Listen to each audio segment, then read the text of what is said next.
Bonjour et bienvenue dans le ministère Réveil des Nations qui marche sur deux jambes, la repentance et la sanctification. Aujourd'hui, nous allons parler d'un sujet particulier, c'est la sanctification dans l'Assemblée. Nous allons parler de pureté morale, de responsabilité individuelle, de responsabilité collective. Nous allons parler aussi de discipline, et oui, il faut en parler aussi. Et puis, nous allons parler du jugement salutaire qu'on doit rendre au sein de l'Église. Et il y a pour cela, dans les Écritures, un chapitre dans 1 Corinthiens, c'est le chapitre 5, qui va beaucoup nous exhorter, sur lequel nous allons nous concentrer. Tout d'abord, avant de comprendre cet épître, ou ce chapitre plutôt, il convient de comprendre quel est le contexte dans lequel cette église a pris naissance. Bien, vous savez que Corinthe, c'était une ville de débauche, il y avait le temple d'Aphrodite, au temps de la splendeur de Corinthe. Eh bien, qu'est-ce qui se passait? Il y avait 1000 prostituées, ça veut dire que les hommes, les femmes avaient l'habitude d'aller au temple pour différentes choses. On a même trouvé des artefacts, ça veut dire des moules en plâtre de sexe féminin et masculin, parce qu'aussi, bien entendu, les gens allaient au temple pour traiter les maladies vénériennes. Donc, c'était de coutume dans cette ambiance-là, pour les hommes, par exemple, de dire on a 3 femmes, on a la prostituée pour les plaisirs, on a la concubine pour le quotidien de tous les jours, on a l'épouse, c'est celle qui va donner la vie aux enfants. Donc, on voit que c'était un environnement très corrompu parce que c'est la richesse de Corinthe qui a fait ça. C'était un carrefour où il y avait beaucoup de bateaux qui s'arrêtaient avec des matelots et tout ça. Et bien entendu, la corruption morale est entrée dans la vie des Corinthiens. Du reste, on disait corinthianiser, ça veut dire quoi corinthianiser? Ça veut dire aller chez les prostituées, faire des orgies. C'était ça que ça voulait dire. Alors, au niveau de l'église de Corinthe, il faut rappeler peut-être quelque chose, c'est que l'église de Corinthe était une église jeune, mais elle disposait de tous les dons. Elle avait donc tous les dons en exercice, mais elle était la deuxième église, on va dire, la plus charnelle, après celle de Laodicée. Si nous regardons ces deux églises, eh bien, nous voyons que c'était des églises charnelles et qui représentent, mais on peut tirer des traits de similitude avec la civilisation de notre époque aujourd'hui, notamment au niveau de l'immoralité sexuelle, de la débauche, mais aussi du m'as-tu vu et de toutes ces choses. Donc, dans l'église des Corinthiens, Paul nous montre qu'il va trouver l'orgueil, il va trouver l'immoralité sexuelle, les divisions, beaucoup de divisions. La moquerie de la Sainte Seine, c'est parce que là, vous vous rappelez, il y a des gens qui avaient bu du vin, qui étaient sous quand ils venaient à la Sainte Seine. Il y avait aussi la poursuite des frères et des sœurs en justice au lieu de régler les choses dans l'église. Il y avait l'hypergrâce, qui était quoi? Une mauvaise utilisation de la liberté que Christ nous avait donné. Il y avait même un dicton que j'ai retrouvé qui disait que si les péchés étaient des chevaux, eh bien, cette église pourrait remplir des écuries entières. Donc, on voit que c'était quand même d'assez quelque chose de particulier, mais il y a de l'espoir. Et c'est ça la bonne nouvelle. Et ça, il faut aller dans 1 Corinthiens, chapitre 1er, où il est dit au verset 8, il parle de Jésus-Christ, il vous affermira aussi jusqu'à la fin pour que vous soyez irréprochables au jour de notre Seigneur Jésus-Christ. Les commencements sont peut-être difficiles, mais on verra dans cet épître au chapitre 5 que c'est bien d'avoir les dons, mais si on n'a pas la parole, on va tomber dans le fossé à cause des excès. Et on comprend que si on n'a que la parole de Dieu, mais sans les dons, on va tomber aussi dans le fossé. Donc la Bible est une question d'équilibre. Il faut cheminer avec les dons, mais avec la parole de Dieu, avec la parole de Dieu et les dons. Alléluia. Alors, sans plus tarder, nous allons prendre 1 Corinthiens chapitre 5, verset 1er, où Paul dit « On entend dire généralement qu'il y a parmi vous de la débauche, et une débauche telle qu'elle se rencontre même pas chez les païens. » Ah, alors ça c'est quand même quelque chose de fort, de fort. De quoi s'agissait-il?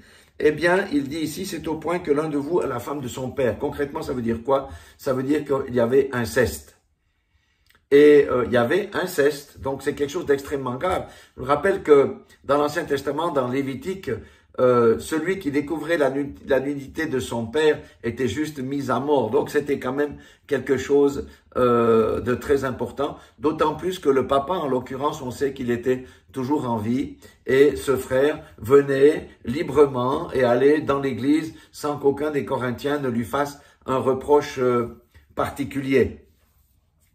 Donc, et il dit, et vous êtes enflés d'orgueil, c'est ça, vous avez les dons, vous êtes enflés d'orgueil, mais vous tolérez que l'inceste soit parmi vous sans que votre cœur soit affligé ici, et vous n'avez pas été plutôt dans l'affliction, afin que celui qui a commis cet acte soit ôté du milieu de vous. Donc Paul était choqué de ce qu'aucune mesure n'avait été prise. Alors nous pouvons dire, oh, mais c'est vraiment horrible. Non, ne jugeons pas cette église, comme j'ai dit, l'environnement culturel a provoqué ce genre de choses. Et c'était une église jeune, ils avaient besoin d'être repris. Mais ce que Paul nous enseigne au travers de cette éprise, c'est que le mal doit être ôté du milieu de nous. Et on doit cesser d'être complaisant. Vous savez, aujourd'hui, l'église, c'est qui? L'église, c'est nous. C'est pas les bâtiments. Mais l'église, c'est nous. Et nous devons veiller à ce qu'un peu de levain ne fasse pas lever toute la pâte. Mais en l'occurrence ici, Paul a été véritablement intransigeant, certainement plus intransigeant que nous dans ces temps où le concubinage, par exemple, commence à être toléré dans beaucoup d'endroits, alors que ce n'est vraiment pas une bonne chose du tout, parce que si les personnes décèdent, eh bien l'entrée du ciel leur est fermée, car ni les efféminés, ni les adultères, ni les impudiques, ni les fornicateurs n'entreront dans le royaume du ciel. Donc il faut faire attention, on doit traiter le mal lorsqu'il se manifeste et qu'il est connu. Alléluia. Donc il dit au verset 3, pour moi absent de corps, mais à présent d'esprit, j'ai déjà jugé, comme si j'étais présent, celui qui a commis un tel acte. Donc, nous devons mettre les gens sous discipline. Nous devons, et ça c'est pas uniquement les pasteurs, c'est les brebis, tous ensemble, eh bien, nous devons veiller les uns sur les autres. Et s'il y a des péchés qui sont avérés, qui concrétisent l'Écriture, on ne peut pas laisser passer la chose comme de si rien n'était. Nous devons juger la chose. C'est spirituellement qu'on en juge. Ça veut dire, est-ce que c'est conforme à la parole ou pas? Et la mise sous discipline est quelque chose de salutaire pour le corps de Christ. Au verset 4, il dit, au nom du Seigneur Jésus, et vous et mon esprit étant assemblés, donc il associe aussi l'assemblée, avec la puissance de notre Seigneur Jésus. Verset 5, qu'un tel homme soit livré à Satan pour la destruction de la chair, afin que l'esprit soit sauvé au jour du Seigneur Jésus. Qu'est-ce que ça veut dire? Livrer quelqu'un à Satan. Ah, ça veut dire simplement excommunier la personne. Rappelez-vous que quand on vient au Seigneur, on passe du royaume des ténèbres au royaume de la lumière. Et dans le royaume des ténèbres, c'est Satan qui gouverne, alors que c'est Christ qui gouverne le royaume de la lumière. Donc, l'excommunication, ça veut dire quoi? C'est un terme un peu pompeux, mais ça veut dire il n'y a plus de communication possible, ni de communion possible entre cet homme et aucun membre de l'assemblée. Ça veut dire qu'on le livre aux mains de Satan, ça veut dire qu'on le sort de la protection de l'Église. On le sort carrément pour le remettre dans son ancien royaume, d'où il avait été tiré, et Satan peut alors faire son œuvre de destruction de la chair. Il n'est pas dit la destruction du corps ici, donc il y a des grands débats dans l'Église, mais il fallait que c'est quoi la destruction de la chair? Il fallait que la convoitise qui était dans le cœur qui l'a amené au péché soit brisée, que l'orgueil de la personne soit brisé.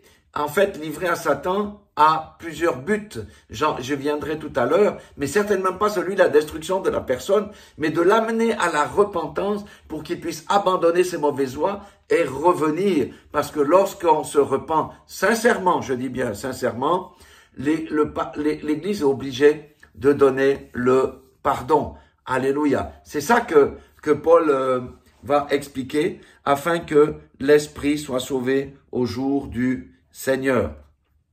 Donc Paul, ici, nous rappelle à nous qui vivons dans les temps de la fin, où la débauche règne, où beaucoup de choses règnent, où l'Église est attiédie, on va dire, est tombée dans la torpeur, l'anesthésie morale.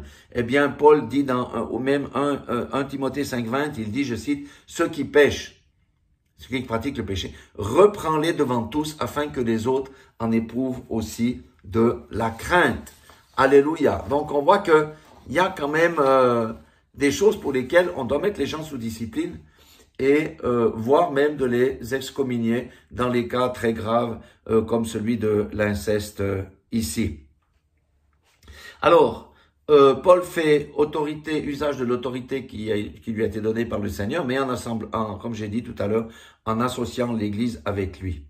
Alors, donc, livrer les hommes à Satan, j'ai noté 4 points ici. Donc, l'excommunier de l'Église, ça veut dire on le chasse pour provoquer la honte. En clair, c'est le couper de toute communication entre les membres de l'Assemblée et de lui. En le chassant de l'Église, il est privé de la protection, de la communion fraternelle et de la protection que pouvait offrir l'Assemblée. Le 3e point, il est envoyé sans protection dans le monde qu'il a quitté et dans le but que, bien ma foi, sa chair soit mise à mort. Ça veut dire sa convoitise, son orgueil et toutes ces choses-là. Maintenant, il y a un 4e point, c'est le but du châtiment. Pourquoi un tel châtiment extrême, une mise sous discipline extrême? Et il y a 3. La première des choses, c'est l'expression de l'indignation divine. Rappelez-vous de ce que j'ai dit. La loi concernant l'inceste, c'est dans Lévitique 20:10 pour ceux qui veulent aller voir, où toute personne qui découvre la nudité de son père était simplement punie de mort. Le 2e but d'un tel châtiment, c'est d'amener à la repentance sincère, qu'il y ait quelque chose qui se passe au niveau de sa conscience, que ça descende dans son cœur, qu'il se repente, qu'il abandonne ses voies et puis qu'il conserve son salut. Et la 3e chose, c'est de servir d'exemple aussi afin d'éviter toute sorte de contamination dans le reste de l'Assemblée.